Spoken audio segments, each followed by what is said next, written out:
Yo, what's up mga ka-idol? Welcome back again sa aking vlog. This is Mr. Dada Lopez. For today's video, mga topic po natin mga idol is about OFW mga ka-idol. But before that mga ka-idol, no, kung bago ka pa lang dito sa aking YouTube channel, please don't forget to subscribe, like, and comment down below mga idol. And don't forget to hit the notification bell mga idol para update naman kayo palagi sa mga susunod kong video. So mga idol, no, huwag natin patagalin pa. Umpisa natin ang video na to.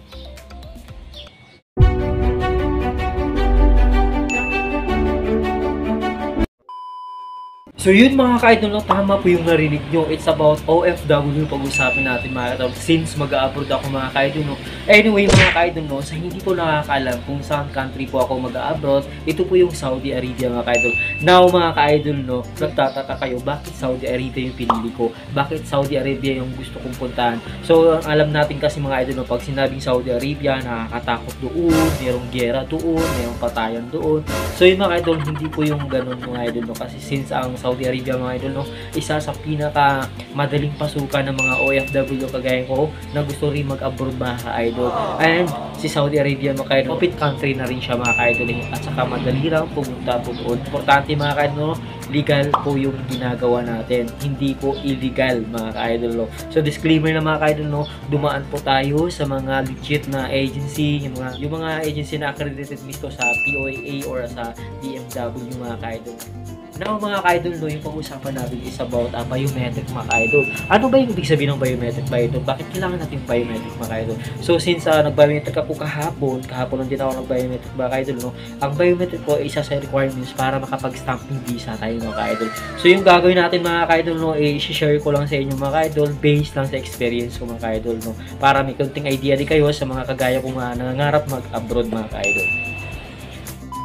Yung mga ka-idol, no, pag nag-biometric tayo, kailangan na muna natin magdala ng mga valid IDs natin, katulad ng passport natin, tapos yung letter na from your agency mga ka-idol, yung endorsement letter or appointment letter na kayo ay galing sa agency na magpapa-appointment na biometric mga ka-idol. And then yung payment yung mga ka-idol, no, sa akin mga idol, example sa akin, no, yung payment namin is 960 pesos mga ka-idol. So i-prepare lang po natin yung payment natin sa kayong mga valid IDs natin mga ka-idol. And also yung appointment letter from your agency mga ka-idol.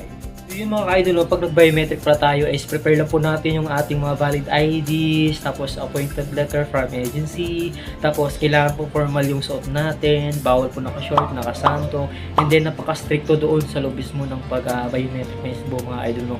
Ang pag pumasok tayo doon sa biometric office, kailangan po yung dalhin natin is yung ating requirements lang, tapos bawal po magdala ng bag, bawal po magdala ng cellphone, bawal po mag-picture doon, bawal po mag-video mga idol. So kung nakikita nyo dito mga idol, yan po yung picture ko.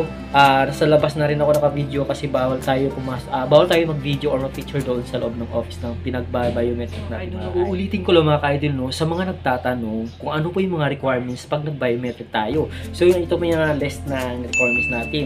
Yung passport natin, valid IDs natin, appointment letter or endorsement letter from your agency mga ka-idol. And also your payment mga idol, no. Yung payment kasi mga idol, as of now 2024, 960 po yung payment namin ng biometric ngayon mga idol. Hindi ko lang alam mga idol dati kung magkano yung biometric nila. Kaya sa mga nagtatanong mga idol, saan po ba pwede mag-biometric? Saang address ba? Saang office ba? So ito mga idol, any tips ko lang ito mga idol mo sa base ng sa experience ko. Nag-biometric po ako mga idol sa may Alpaland Southgate Mall. So makikita lang po yan sa Magallanes, sa gilid ng EDSA Magallanes, papuntang Pasay. So sakop din siya ng Makati mga ka-idol mo. So katabi lang po siya ng MRT station Magallanes mga ka-idol mo. So nasa 4th floor po yan mga ka-idol. Makikita mo naman doon pagpasok mo doon sa mall ng Southgate, Alpaland Southgate Mall. Marami nakapila doon, namin nakita ko may nahawak ng mga passport. Yun po yung mga nagpa-biometric mga ka-idol. So ganun lang sa kadali mga ka-idol, no.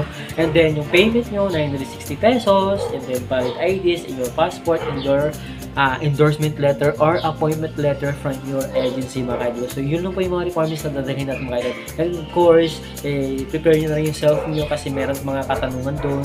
Tatanungin tayo ng mga agent nila doon kung ano, saan country ka pupunta, about lang po yung sa documents yung tatanong doon mga ka-idol. Saka bawal po magsinungaling mga ka-idol kasi kung magsisinungaling ka mga ka-idol, babagsak tayo mga ka-idol.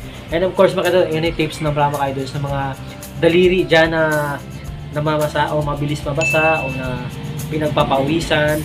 Make sure na palaging tuyo yung kanyang mga daliri kasi nagbabayometer tayo mga idol.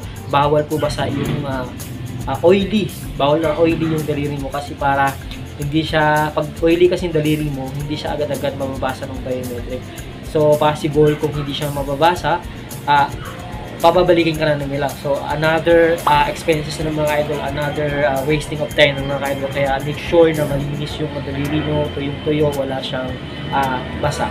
So, yung tips ko lang po yan mga idol.